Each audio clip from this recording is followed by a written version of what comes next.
हम अपना अनुभव कहते हैं, जितनी असुविधा होती उतने श्यामा श्याम में मन डूबता है, जितनी सुविधा होती विषय में डूबता है, श्यामा श्याम में नहीं। इसकी चाल में मत फंसो, आपके लिए कह रहा हूं। कुछ दिन पहले एक उपासक कई बातें रखी कि मेरी अशांति का कारण मेरा मंत्र में मन नहीं लगता। चलो राधा राधा बोलो, इसमें भी नहीं लगता। किसमें लगता है?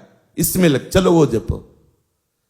मुझे बाहर निकलना अच्छा, कमरे में पड़े रहो, वहीं टिफिन आ जाएगा, वहीं दूध आ जाएगा ना, मुझे सब अब खड़े रो रहे हो, क्या करें? भागो, कहां भागोगे? भागो, देखो विश्राम मिलेगा।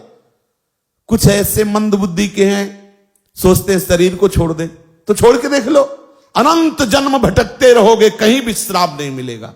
जानते हो शरीर छोड़ना कोई विश्राम स्थान है क्या?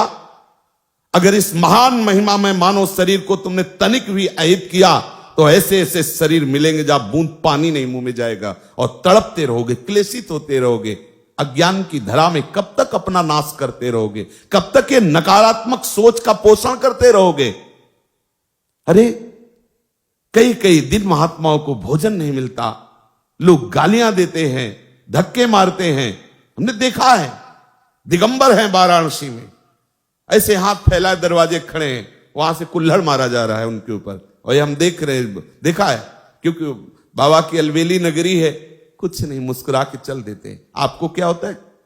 आपके पास तो वस्त्र है, आपके पास तो वास की व्यवस्था है, आपको तो भोजन मिल रहा है, वहां भोजन के लिए भूख से विवश होकर के जाते हैं, और वहां कहीं भी कभी भी वो जगत गुरु आपको ऐसा पक्का करेगा, पक्का समझ लीजिए।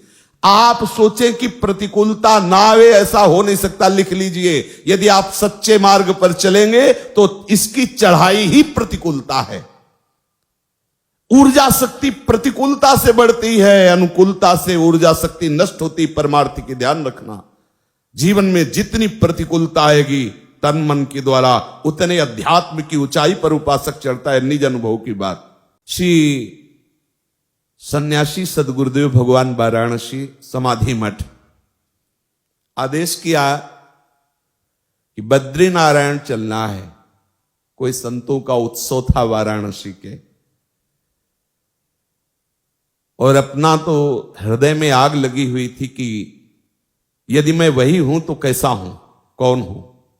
मुझे ब्रह्मबोध होना चाहिए। नई अवस्था, बस एक ही लगन थी, मुझे ब्रह्मबोध होना चाहिए। गुरुदेव भगवान का आदेश बद्रीनाथ, मुझे पता था कि वहां व्यवहार का उत्सव है, भंडारा और सब जैसा होता है संतों का, ऐसा मन में लगा कि गुरु आज्ञा का उल्लंघन। और ये आग, जो आग थी, उसने हमें आदेश किया बनारस से बाहर नहीं जाना। क्या करें? उस समय तक समाधि मठ में रहते थे, मुमुक्ष भवन के पास है। एकदम अंदर से निश्चय आया, एक बार कूदो। बस एक दो वस्त्र लिए बाहर निकले तो जो गेट द्वारपाल थे, और उनका इस समय आप कहां जा रहे हैं? तो हमने कहा प्रश्न करने की जरूरत नहीं, सदगुरुदेव भगवान पूछे तो कह देना 80 घाट में है। चले गए, क्योंकि पास कुछ ले रहे थे, चेक करने की जरूरत नहीं। आश्रमों में ऐसा होता, और ऐसा होना भी चाहिए कि उनकी सुरक्षा में सहयोग देना चाहिए जो जहां है, क्योंकि उससे भी तो प्रश्न होते हैं। 80 घाट में जब आए तो निश्चय किया, यह हम हृदय की बात करें, आज के बाद कभी अर्थ स्पर्श नहीं करेंगे जब तक ब्रह्मबोध नहीं होगा। आज के बाद किसी के दरवाजे पर भिक्षा के लिए नहीं खड़े होंगे, और किसी को अपना मित्र नहीं बनाएंगे। वाराणसी के घाटों में रहने का निश्चय, आकाश वृत्ति से जो मिल जाएगा हमारे पास आ जाएगा, हमारे विश्वास पूर्वक, ऐसा नहीं कि दान पुण्य जैसा तो हम उसे पालेंगे, ऐसा भावना करके। संध्या काल में देखा, दंड लिए हुए गुरुदेव भगवान आए, साष्टांग दंडवत किया। उनका क्या उद्दंडता है? हमारी उद्दंडता तो है, पर हम रोने लगे क्योंकि हृदय में पीड़ा थी। हम कहा महाराज जी, आपको हृदय की बात कहता हूं, जब तक मुझे ब्रह्म बोध नहीं होता मुझे कुछ अच्छा नहीं लगता। मुझे बद्री नारायण जाना और वहां संतों की संगोष्ठी, मुझे बस एक आग लगी हुई, मुझे ब्रह्म बोध। ऐसे होता है ब्रह्म बोध घाट में पड़े रहने से, भिक्षा तो चाहिए ना, वास तो चाहिए ना, ऐसे ऐसे होता है। वो तो गुरु का मतलब माता होती है ना, अत्यंत दुलार। हम का आपके सामने वचन देते हैं, किसी के घर में नहीं जाएंगे, किसी आश्रम में नहीं जाएंगे, किसी छत के नीचे नहीं, यही घाट में रहेंगे, किसी से मांगेंगे नहीं, अर्थ नहीं छुएंगे, कभी आपको कोई ये कहेगा नहीं कि आपका शिष्य ऐसा, कभी आप निश्चिंत रहिए। बोले जो मन आवे सो करिए, चले गए। और काफी दिनों के बाद जब उन्हीं घाटों पे मिले तो ऐसे दंड सहित ऐसे हृदय से लगाया, बस ऐसे मौन रहे, कुछ बोले नहीं, बस ऐसे। अब कभी इतना सेतुआ मिल जाता जैसे भिक्षुकों को बांटते हैं, कभी 1-2 पीस बर्फी मिल जाती, गंगा जलपान, कई कई दिन।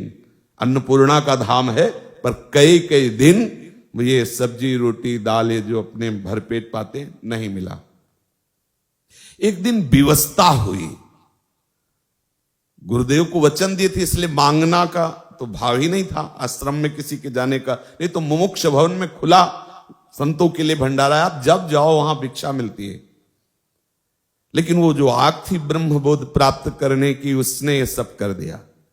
दरवाजे पे जाके बैठ गए, मांगना नहीं है लेकिन बैठ गए। अब वहां से जो गृहस्थी के मुखिया थे वो निकले, कैसे बाबा बैठे हो? ऐसे ही बैठ गए। भोजन पाओगे? तुम कहा जैसी प्रभु की इच्छा, महादेव की जैसी इच्छा, बैठो। 2 घंटे तक नहीं आए। 2 घंटे बाद आए, अच्छा भोजन के लिए हमने नहीं कहा था, उन्होंने ही कहा, पर गए इसी इरादे से थे अंदर से कि कुछ तो उनका हम लोग प्याज लहसुन पाते हैं, आप प्याज लहसुन पाते हैं? हम कहा नहीं। तो बोले फिर जाइए। बहुत हंसी आई मन की चाल पर जब बाहर ले का, ठीक इसको ठीक दंड दिया गया। ये तो ये परमार्थ क्या है आपने अभी देखा नहीं है, लेकिन उसी परमार्थ का फल आपको केवल आज्ञा पालन से मिल जाएगा।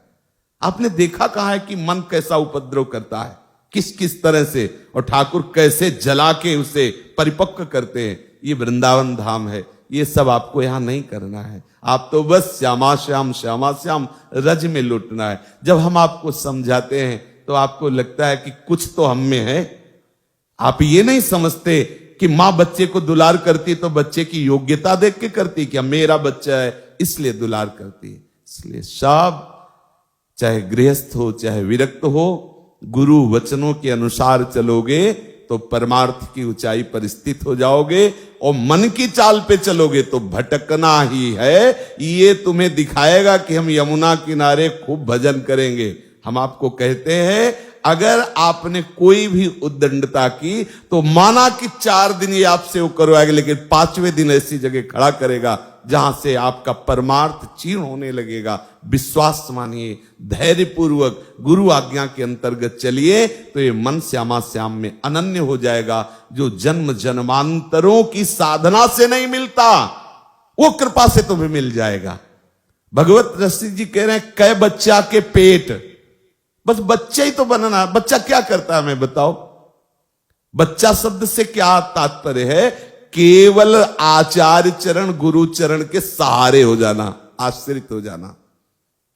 अंदर से सोच लो मुझे कुछ नहीं करना, अब मैं श्यामा श्याम के आश्रित हूं।